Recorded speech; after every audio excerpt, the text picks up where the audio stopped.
Good morning students, Singh academy में आप सबका स्वागत है। हम हमारे पिछले लेक्चर्स में ट्रिग्नोमेट्री के बारे में पढ़ रहे थे। हमने बेसिक ट्रिग्नोमेट्री के अच्छे से पढ़ी भी थी, उसके क्वेश्चंस भी किए थे, रेडियंस वाले भी और डिग्री वाले भी। तो अब हम कुछ उसमें आगे चलते हैं। जैसे कि हमने ट्रिग्नोमेट्री फंक्शंस के बारे में पढ़ा था, साइन एक्स, कोस एक्स, इन सब के बारे में पढ़ा था। ट्रिग्नोमेट्री फंक्शन कितने टाइप के होते हैं, 6 टाइप के होते हैं। सब में रिलेशन भी पढ़े थे अपन ने, इनकी प्रॉपर्टीज भी पढ़ी थी। अब इसी में आगे आते हैं, हम साइंस पढ़ते हैं कि इनके साइन कैसे होते हैं, कि क्या लेंगे तब क्या साइन होता है ट्रिग्नोमेट्री फंक्शंस का। उसके बारे में आज का पूरा लेक्चर उसी के अकॉर्डिंग है। तो देखो, अगर साइन ही निकालना है अपन को किसी भी ट्रिग्नोमेट्री फंक्शन का,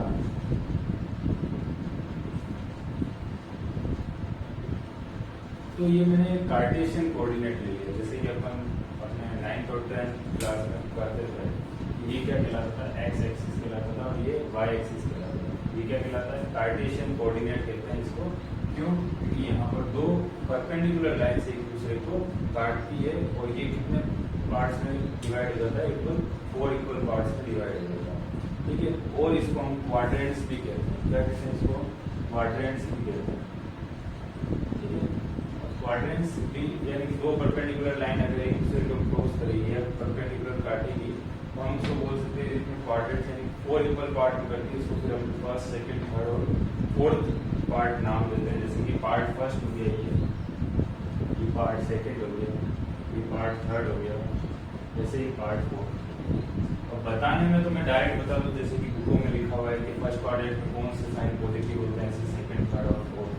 पर वो रटने वाली चीज हो रही, एटलीस्ट हम हमारी मैथ की स्टार्टिंग कर रहे हैं, ट्रिग्नोमेट्री की स्टार्टिंग कर रहे हैं, बेसिक कंसेप्ट से स्टार्ट कर रहे हैं, तो हमें एक बार पता होना चाहिए कि ये चीज कहाँ से, अगर साइन हम पॉजिटिव बोल रहे हैं तो वो क्यों बोल रहे हैं, क्यों होता है पॉजिटिव। तो उसी के बारे में आज की पूरी क्लास है। थोड़ा सा ध्यान लगाकर पढ़ेंगे, अच्छे से पढ़ेंगे तो बिल्कुल कंसेप्ट की वाइज अपन समझते जाएंगे चीजों को, और हमें रटने की जरूरत नहीं पड़ेगी अगर हम कंसेप्ट के हिसाब से कभी भी पढ़ेंगे तो। और ये भी रहता है कि हमारा जो हम समझते हैं चीज को, वो हमारे को ज्यादा टाइम में याद होती है, बल्कि वो जो चीज हम रटते हैं, और मैथ में तो रटना होता नहीं है इतना पॉसिबल। तो देखो, अगर मैं एक सर्कल ले लूं, ठीक है,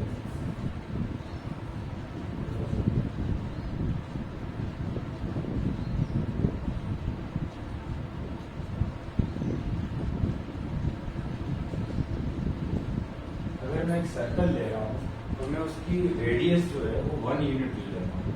रेडियस क्या ले लेता हूँ? 1 यूनिट। तो सभी को पता है यहाँ पर ये पॉइंट क्या होगा, 1 0 होगा। ऐसे यहाँ पर ये पॉइंट कितना होगा, 0 1 होगा। ऐसे यहाँ पर ये पॉइंट कितना होगा, -1 0 होगा। और ऐसे यहाँ पॉइंट कितना होगा, 0 -1। ठीक है, क्योंकि ये सारे क्या होंगे, देखो 1 यूनिट है, रेडियस है, रेडियस है, रेडियस है, रेडियस है, तो 1 यूनिट की है तो 1 यूनिट। अब मैंने क्या किया, इस पर इसी सर्कल पर कोई एक पॉइंट ले लिया, उसको मान लेते हैं ए बी पॉइंट कोई ले लिया। अब यानी कि मैंने किया क्या है, मैं पॉइंट पी से स्टार्ट हो रहा हूँ। यहाँ से मेरा कोई पॉइंट पी है, जैसा कि हमने अभी ट्रिग्नोमेट्री रेशो निकालने के लिए किया था। पी से मैं क्या कर रहा हूँ, इतना टर्मिनल यानी कि जो मेरे एंगल टर्न कर रहा हूँ, मैं इस तरफ चल रहा हूँ, तो मैंने बोल दिया कि ये जो एंगल मैंने टर्न यानी कि इससे मेरी क्या बनी, एक आर्क बनी है। ये आर्क बनी, ये इस आर्क की लेंथ को मैंने बोल दिया ये एक्स लेंथ। कितने लेंथ की? एक्स लेंथ की। और क्योंकि अपनी जो रेडियस है वो कितनी है, 1 यूनिट है, तो सभी को पता है कि जो आर्क होती है वो यानी कि एंगल जो होता है वो आर्क अपॉन रेडियस होता है। आर्क एक्स है और रेडियस कितनी, 1 यूनिट है। तो इसका मतलब अपन ने एंगल भी कितना टर्न किया है, एक्स रेडियन। क्योंकि अगर जब इसकी बात होगी, इस एंगल की बात होगी, फॉर्मूले की बात होगी, तो एंगल किसमें मेजर होता है, रेडियन में। वैसे इन सब से अपन को कोई मतलब नहीं है यहाँ पर अपन बोल रहे हैं कि अगर हम पॉइंट ए तक गए हैं, यानी कि अगर मैं यहाँ से बोल दूँ, चलो अगर ये ए पॉइंट है और ये पी पॉइंट है, हम पी पॉइंट में जाते हैं, पॉइंट पी लेते हैं अपन। तो इसलिए चलो यही है कि चलो याद रहेगा अच्छे से, अगर ए पॉइंट से अपन टर्न हुए हैं एंगल को इस साइड में, तो पी पॉइंट पर पहुंचे, और पी पॉइंट की कोई भी कोऑर्डिनेट है ए बी।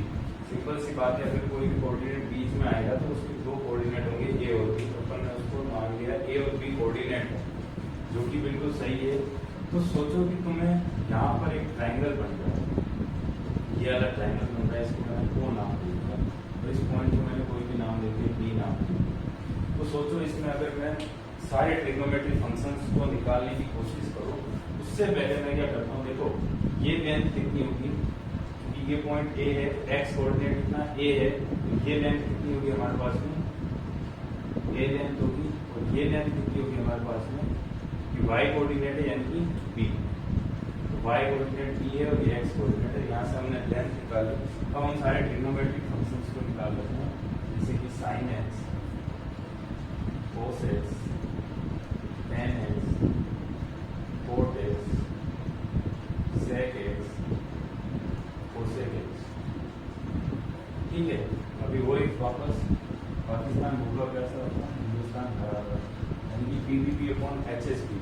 ठीक है, तो साइन एक्स हम निकाल रहे हैं, तो साइन एक्स की वैल्यू क्या होती है हमारे पास में, परपेंडिकुलर अपॉन हाइपोटेन्यूज।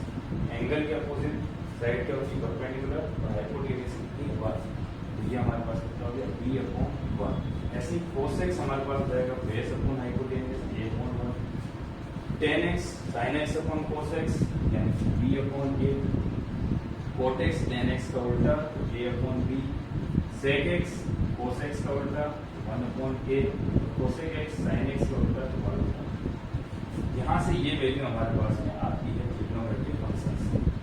अब एक चीज मैं बताता हूँ, अगर मैंने इनको 4 इक्वल पार्ट में डिवाइड कर दिया, कार्टेशियन कोऑर्डिनेट जो 9th 10th क्लास में पढ़कर आए, जो जिनको हम एक्सेस बोलते हैं, एक्स एक्सेस और वाई एक्सेस, तो एक्स एक्सेस और वाई एक्सेस अगर दोनों एक दूसरे के परपेंडिकुलर होते हैं, जो कि हमेशा होते हैं, तो वो 4 इक्वल पार्ट्स में डिवाइड करते हैं, और उसी को हम कहते हैं क्वाड्रेंट्स।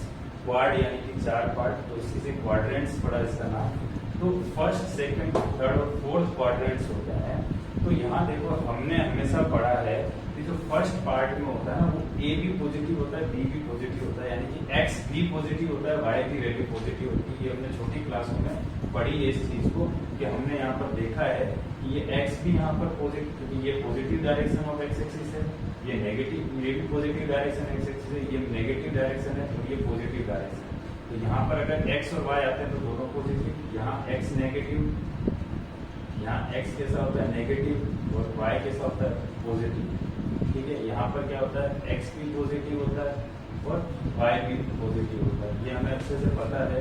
यहाँ पर x भी नेगेटिव होता है और y भी नेगेटिव होता है, यहाँ x पॉजिटिव होता है तो y भी y नेगेटिव होता है। ये सारे चलते हैं, उसी बेसिस पर चलते हैं हम, यानी कि a भी पॉइंट है, a x को बता रहा है, b y को बता रहा है। तो यहाँ इसका मतलब क्या होगा, अगर हम क्वाड्रेंट फर्स्ट की बात करें, क्वाड्रेंट फर्स्ट की बात करें, तो ए पॉजिटिव, पॉजिटिव का मतलब 0 से बड़ा, 0 से बड़ी वैल्यू हमेशा पॉजिटिव होती है, 0 से छोटी वैल्यू हमेशा नेगेटिव होती है। ए भी पॉजिटिव है और बी भी पॉजिटिव है। अगर हम क्वाड्रेंट सेकंड की बात करें, क्वाड्रेंट सेकंड की बात करें हम, क्वाड्रेंट सेकंड क्या बोलेगा हमें, यहाँ पर x नेगेटिव है, यानी कि a की वैल्यू नेगेटिव है, यानी कि लेस देन 0 है, और b की वैल्यू ग्रेटर देन 0। समझ पा रहे हो मेरी बात को, मैं क्या समझाना चाह रहा हूँ? मैं ये बोल रहा हूँ यहाँ x पॉजिटिव, y पॉजिटिव, यानी a भी पॉजिटिव होगा, b भी पॉजिटिव होगा, और पॉजिटिव को अपन ग्रेटर देन 0 लेते हैं। ऐसे ही क्वाड्रेंट सेकंड है तो a less than 0, b greater than 0। ऐसे ही quadrant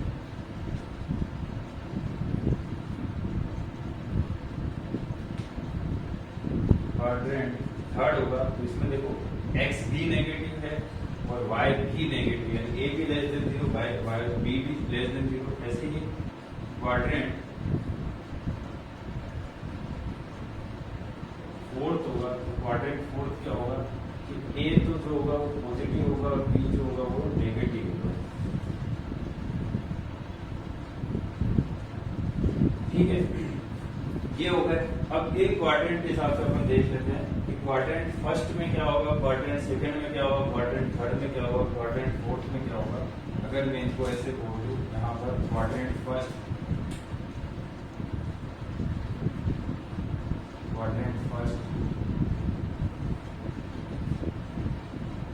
quadrant second, quadrant third, quadrant fourth.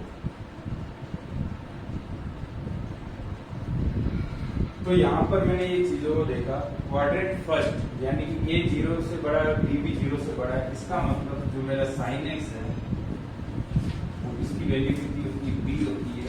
अगर बी बड़ा है, बी 0 से बड़ा है, इसलिए साइन कैसा होगा, पॉजिटिव होगा। ऐसे ही कोसेक्स की बात करूं मैं तो वो ए होता है जो कि वो भी बड़ा है 0 से, यानी कि कोसेक्स भी पॉजिटिव होगा। अगर टेन एक्स की बात करूं वो होता है बी अपॉन ए, यानी कि बी भी बड़ा 0 से, बी भी पॉजिटिव, ए भी पॉजिटिव, तो टेन एक्स भी पॉजिटिव। ऐसे ही अगर साइन एक्स, कोस एक्स और टेन एक्स पॉजिटिव है तो इनके रिवर्स भी पॉजिटिव होंगे, जैसे कि टेन एक्स का होगा cot x a upon B. तो अगर मैं बोल सकता हूँ similarly cot x sec x और कोसेक एक्स ये क्या होंगे, पॉजिटिव होंगे। क्वाड्रेंट सेकंड की बात करें, यानी क्वाड्रेंट फर्स्ट में क्या था, ए ग्रेटर देन 0 था, be greater than 0। Quadrant second की बात करें तो ए अब लेस देन 0 हो गया और बी ग्रेटर देन 0 हो गया। तो उसमें थोड़ा सा ध्यान रखना होगा, यहाँ हमें देखना पड़ेगा। देखो साइन एक्स किसके इक्वल है, बी के इक्वल है, और बी 0 से बड़ा है, यानी कि ये पॉजिटिव होगा। ऐसे ही कोसेक्स है तो कोसेक्स जो है वो ए है और ए लेस देन 0 यानी कि ये नेगेटिव होगा, ठीक है। ऐसे ही टेन एक्स की बात करें तो वो होता है हमारे पास में बी अपॉन ए, यानी कि सोचो अगर बी बड़ा है 0 से और ए छोटा है, यानी ऊपर वाला पॉजिटिव है और नीचे वाला नेगेटिव है, तो पॉजिटिव अपॉन नेगेटिव क्वांटिटी हमेशा नेगेटिव ही देती है, यानी कि ये लेस देन 0 होगा, ये भी नेगेटिव होगा। ऐसे ही कोट एक्स जस्ट इसका अपोजिट होता है, तो ये भी नेगेटिव होगा। कोट एक्स जो होता है ए अपॉन बी, वो भी लेस देन 0 होगा, यानी कि नेगेटिव होगा। ऐसे ही सेक एक्स जो कोस का उल्टा होता है, यानी 1 अपॉन ये भी लेस देन 0 होगा, नेगेटिव। और जब बात करते हैं कोसेक एक्स की, तो कोसेक एक्स जो होता है वो होता है 1 अपॉन बी, और 1 अपॉन बी लेस देन 0 होता है, सॉरी 1 अपॉन बी, और बी किससे बड़ा है 0 से, तो 1 अपॉन बी। सिंपल सी बात है, अगर 2 पॉजिटिव है तो 1/2 भी क्या होगा, पॉजिटिव ही होगा, तो ये क्या होगा, पॉजिटिव। यहाँ से हमारे पास निष्कर्ष क्या निकला कि अगर हम बोल सकते हैं रिजल्ट क्या मिला कि यहाँ पर साइन पॉजिटिव होता है और कोसेक पॉजिटिव होता है। इस क्वाड्रेंट में, सेकंड क्वाड्रेंट में और फर्स्ट क्वाड्रेंट में तो सभी पॉजिटिव होते। अब अगर हम बात करें थर्ड क्वाड्रेंट की, तो थर्ड क्वाड्रेंट में एक बार देखो क्या होता है। थर्ड क्वाड्रेंट में हमारे पास ए भी लेस देन 0 होता है और बी भी लेस देन 0 होता है। अगर ए लेस देन 0 और बी भी लेस देन 0, इसका मतलब जो साइन एक्स है उसकी वैल्यू बी है, तो वो क्या होगा, लेस देन 0, यानी कि क्या होगा, नेगेटिव होगा।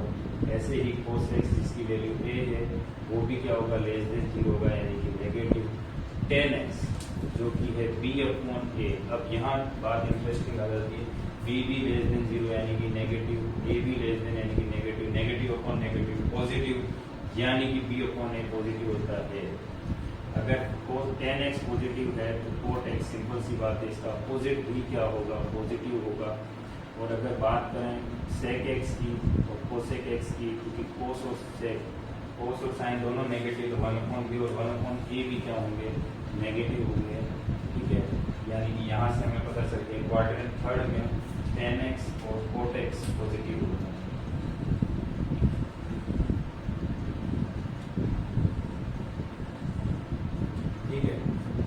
अब हम बात करें क्वाड्रेंट फोर्थ, तो क्वाड्रेंट फोर्थ में देखो क्या होता है, ए जो होता है बड़ा होता है 0 से और बी जो होता है वो छोटा होता है 0 से, ठीक है। तो इसका मतलब साइन एक्स जो कि बी के इक्वल है वो क्या होगा, लेस देन 0 होगा, यानी कि नेगेटिव होगा। ऐसे ही जो कोस एक्स है वो ए है, यानी कि वो ग्रेटर देन 0 है, यानी कि वो पॉजिटिव होगा। ऐसे ही अगर टेन एक्स है वो होता है बी अपॉन ए, और बी नेगेटिव है, बी नेगेटिव है और ए पॉजिटिव है, तो नेगेटिव अपॉन पॉजिटिव नेगेटिव ही होगा, तो ये नेगेटिव होगा। ऐसे ही कोट एक्स है, सिंपल सी बात है, इसका अपोजिट भी क्या होगा, नेगेटिव ही होगा। ऐसे बात करूँ मैं सेक एक्स की, तो सेक एक्स होता है 1 अपॉन ए, और जब ये पॉजिटिव है तो ये भी पॉजिटिव होगा। और बात करूँ मैं कोसेक एक्स की, तो कोसेक एक्स होता है 1 upon B, B less than 0 है तो ये भी नेगेटिव होगा। क्वाड्रेंट फोर्थ से हमें पता चला कि इसमें कोसेक्स और सेक एक्स क्या होते हैं, पॉजिटिव होते हैं, ठीक है। यानी कि अगर अब मैं शॉर्ट में अगर मैं एक चीज बोलना चाहूँ, क्वाड्रेंट फर्स्ट में पोल आर पॉजिटिव बोल सकता हूँ, क्या बोल सकता हूँ मैं, और पॉजिटिव ऐसे क्वाड्रेंट सेकेंड में साइन और कोसेक। साइन का अपोजिट क्या होता है, कोसेक, तो ओनली साइन याद रखना, कोसेक ऑटोमेटिकली याद हो जाएगा। क्वाड्रेंट थर्ड में टेन, तो टेन का अपोजिट कोड, और ऐसे ही कोस, तो कोस का अपोजिट क्या होता है, सेक। यानी कि अपोजिट वाले तो याद करने नहीं, अपन को याद करने ऑल आर पॉजिटिव, फिर साइन एक्स, फिर टेन एक्स, फिर कोसेक एक्स, कोस एक्स। अगर इतना याद हो गया तो इसकी शॉर्ट ट्रिक की है, 8 शुगर 2 कॉफी। ठीक है, 8 शुगर 2 कॉफी का मतलब क्या हो जाएगा, ए से मतलब हो जाएगा हमारे पास में और पॉजिटिव, एस फॉर साइन, तो साइन। ठीक है, और साइन का उल्टा क्या होता है, कोसेक, तो कोसेक एक्स। टी का मतलब क्या होता है, टेन, और टेन का जस्ट उल्टा क्या होता है हमारे पास में, कोड। सी इसका मतलब, कोस का मतलब, कोस का उल्टा क्या होता है, सेक एक्स। तो ये भी हमारे पास में हो जाएगा, अब याद करने की जरूरत ही नहीं है, क्योंकि 8 शुगर 2 कॉफी, इसका मतलब शक्कर तो कॉफी में ही मिलाओगे तुम, सिंपल सी बात है। अगर फर्स्ट लेटर याद रख लो, ए, एस, टी और सी, तो तुम्हें याद करने की जरूरत ही नहीं। सोर्स अगर यहाँ लिखूँ मैं, 8 शुगर 2 कॉफी, ठीक है, तो ये यहाँ से हमें ट्रिक याद होगी। और अब हमारे पास में अगर कोई भी पूछ लेगा कि first quadrant, second quadrant, third quadrant और फोर्थ क्वाड्रेंट में कौन पॉजिटिव होता है, कौन नेगेटिव होता है, तो हम इजीली बता सकते हैं। एक चीज और यहीं इसको बता दूं मैं, ताकि अपने को पूरा एक समरी याद हो जाएगी अच्छे से, कि ये जो एंगल है वो कैसे चल रहा है। तुम खुद सोचो, ये यहाँ 0 डिग्री से स्टार्ट हुआ और एक्स और वाई परपेंडिकुलर होते हैं एक दूसरे के, तो 0 से लेकर कहाँ तक जाएगा, 90 डिग्री तक जाएगा, और 90 डिग्री को अपन 5/2 भी देते हैं। यानी कि जो फर्स्ट क्वाड्रेंट होता है वो किसके किसके बीच में होता है, 0 से 5/2 के बीच में होता है। ऐसे ही 5/2, फिर 90 अपन चले जाएंगे तो 90 और 8 हो जाएगा, तो कितना होता है 180, और 180 को अपन रेडियन में 5 देते हैं। 180 में 90 और पॉजिटिव, ये भी 90 डिग्री में, तो ये कितना हो जाएगा 270 डिग्री, और 270 डिग्री को अपन रेडियन में 3/2 270 में 90 और 8 हो जाएगा, तो ये बन जाएगा 360 डिग्री, और 360 डिग्री को हम 2π भी कहते हैं। इसीलिए कहते हैं सर्कल के जो सेंटर पे जो एंगल बनता है वो 2π का होता है। क्यों, क्योंकि एक राउंड अगर हम करते हैं तो 360 डिग्री बनता है, जो कि सही है। 0 से 90, 90 से 180, 180 से 270, और 270 से 360, यानी कि हम याद रखेंगे फर्स्ट क्वाड्रेंट 0 से 90, सेकेंड क्वाड्रेंट 90 से 180, थर्ड क्वाड्रेंट 180 से 270, और फिर बाद में 270 से 360 डिग्री हमारे क्वाड्रेंट्स होते हैं। तो अभी इसको कॉपी कर लो, फिर अपन इसके ऊपर क्वेश्चंस करते हैं। अब देखो, जो हमने पढ़ा उसी को अप्लाई करना है और फिर क्वेश्चन करना है। अब मैं तुम्हें इंपॉर्टेंस बताऊंगा कि हमने जो क्वाड्रेंट में देखा है साइन, कोस, पॉजिटिव, नेगेटिव इधर उधर होते हैं, उसकी इंपॉर्टेंस क्या है। अगर वो हमें नहीं पता और हम डायरेक्ट क्वेश्चन करने लग जाए तो क्या हमसे मिस्टेक हो सकती है, वो भी हमें पता होना चाहिए। अगर कोई बच्चा कहता है नहीं सर हमें, मेरे को याद नहीं, किसी ने यहाँ पे गलत अप्लाई कर दिया, तो उससे क्या इफेक्ट पड़ता है क्वेश्चन पे। ये देखो कि यहाँ पर साइन एक्स और टेन एक्स फाइंड करने, ये क्वेश्चन 10th क्लास का है। बट अगर जब तक ये ना दे रखी, नीचे वाली लाइन अगर नहीं दे रखी, इसका मतलब ये 10th क्लास का क्वेश्चन है। और अपन ने किए भी स्टार्टिंग में क्वेश्चन कि साइन एक्स और टेन एक्स की वैल्यू निकालो, अगर कोस एक्स की वैल्यू ये, तो सबसे पहले सब क्या अप्लाई करते हैं कि सर मुझे पता है कैसे करना है इस क्वेश्चन को, मैं ऐसे कर सकता हूँ sign square x plus cos square x जो होता है कितना होता है 1 होता है। अगर मुझे कोस स्क्वायर दे रखा और साइन स्क्वायर निकाला तो मैं निकाला sine square x is equal to 1 minus cos square x, और सर मैं कर दूंगा कि sine x is equal to under 1 minus cos square x. तो बच्चा बिल्कुल सही, हाँ सर मैं ऐसे करूंगा तो ठीक हो जाएगा। बट ये कॉन्सेप्ट 10th क्लास तक के लिए है, क्योंकि अब तुम्हें पता चलेगा कि जो साइन एक्स होता है, अगर मेरे को एक बात बताओ, कहीं अपन अंडर रूट लेते हैं, अपन x square is equal to, अगर मुझे 25 दे रखा है तो एक्स की वैल्यू मेरे पास में क्या आती है, अगर कोई 5 बोलेगा इसका मतलब उसे वापस से पढ़ने की जरूरत है। और अगर कोई बोल रहा है बच्चा कि नहीं सर प्लस माइनस 5 होगा, तो हाँ वो सही बोल रहा है। क्यों, क्योंकि सिंपल सी बात है, -5 का स्क्वायर भी 25 होता है और 5 का स्क्वायर भी 25 होता है। इसका मतलब 25 के जो रूट हो सकता है, स्क्वायर रूट होता है, वो 5 ना होकर ±5 होता है। ऐसे ही स्क्वायर रूट सबके क्या होता है, पॉजिटिव और नेगेटिव दोनों वैल्यूज होती है। ठीक है, तो अगर मैं यहाँ पर साइन स्क्वायर एक्स की बात कर रहा हूँ, साइन स्क्वायर एक्स की मैं बात कर रहा हूँ, तो वो 1 - कोस स्क्वायर एक्स है। अगर मैं अंडर रूट लेता हूँ, तो वो दो वैल्यूज मुझे देगा, प्लस और माइनस। क्या देगा वैल्यू मुझे? दो वैल्यूज देगा मुझे साइन एक्स की, प्लस देगा और एक माइनस देगा। तो मेरे ऊपर डिपेंड करता है ये कि मैं कौन सी लूँ, क्या मेरे ऊपर करेगा या फिर क्वेश्चन के ऊपर करेगा। सिंपल सी बात है, क्वेश्चन जो बोल रहा है वो उसके ऊपर डिपेंड करेगा। ये बोल रहा है x lies in third quadrant. इसका मतलब जो मेरा एंगल है एक्स यानी क्या होता है, एंगल। वो एंगल है जो वो किस क्वाड्रेंट में है, थर्ड क्वाड्रेंट में। थर्ड क्वाड्रेंट में मेरा एंगल है, और थर्ड क्वाड्रेंट, सॉरी ये सेकंड है, थर्ड क्वाड्रेंट ये रहा। थर्ड क्वाड्रेंट में देखो 8 शुगर 2 कॉफी। तो साइन क्या होता है, टेन और कोट के अलावा सारे क्या होते हैं, नेगेटिव होते हैं।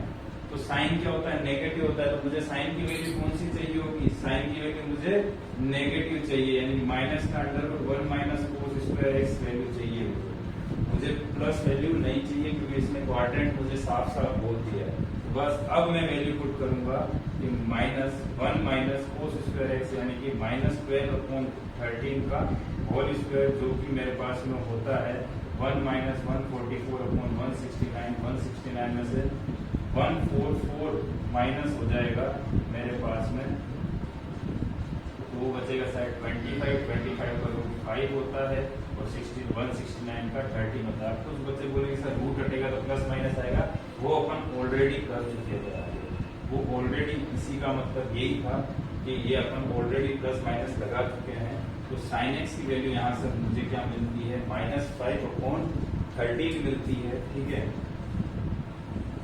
ये साइन एक्स की वैल्यू मिली और साइन एक्स की वैल्यू है, और टेन एक्स की वैल्यू मुझे चाहिए। तो दो तरीके टेन एक्स की वैल्यू को निकालने के, दो क्या, या तो तुम क्या करो, sine x upon ten x, sorry cos x ही कर दो, sine x upon cos x जो सिंपल वे है उसको करो।